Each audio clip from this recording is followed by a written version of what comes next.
करते दैवाचा न्यूज चॅनलमध्ये स्वागत आहे।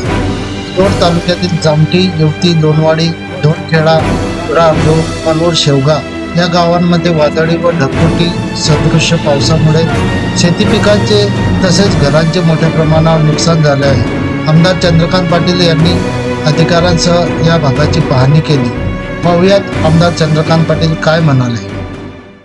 कालच्या रात्री उशिराने ढगफुटी सदृश्य अवकाळी पावसाने खूप मोठ्या प्रमाणात या बोदोड भागामध्ये नुकसान केलं। बोदोडच्या प्रत्येक गावामध्ये मोठ्या प्रमाणात शेतकऱ्यांचं नुकसान आहे। आपण बघताय की पूर्ण हातातोंडाशी आलेला घास म्हणजे पूर्ण पिकलेली केळी, आज कापणीवर आलेली केळी पूर्ण झोपली आहे। आणि सगळ्या शेतांमध्ये एखाद्याने मका वाहून गेलेला आहे, केळीची परिस्थिती अशी आहे, शेती खरडून गेलेली आहे, नाल्याच्या लगतची शेती जी आहे त्यातलं सिंचना सगळं साहित्य वाहून गेलेलं आहे। मोठं नुकसान शेतकऱ्यांचं खूप मोठ्या प्रमाणात झालं आहे। त्याच्यामुळे आज प्रांत साहेब आहे, तहसीलदार साहेब आहे आणि सगळी तहसीलची यंत्रणा आहे, ग्रामविकासची यंत्रणा आहे, सगळी यंत्रणा आज सरकारच्या माध्यमातून माननीय पालकमंत्री आणि माननीय कलेक्टर महोदयाने ते आज रन केल्यामुळे आज त्याचा तात्काळ पंचनामा येऊन त्या लोकांना कशामध्ये नुकसान भरपाई देता येईल तो एक प्रयत्न आमचा आहे।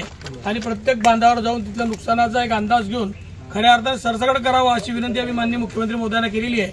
आणि मला असं वाटतं की या शेतकऱ्यांना जेवढं मदत केली तेवढी कमी आहे। सरकारच्या माध्यमातून काही ना काही मदत तरी त्या लोकांना होईल। आणि आज त्यांचं जी दिवाळी दसऱ्याचा हंगाम आलेला तोंडाशी तिचं नुकसान झालं, त्याच्यामुळे सरकार पाठीशी त्यांच्या गंभीर उभं राहील याच्यावर शंका नाही। म्हणून आज आम्ही बांधावर येऊन त्यांच्या नुकसानीची खऱ्या अर्थाने आज पाहणी करतोय। एकंदरीत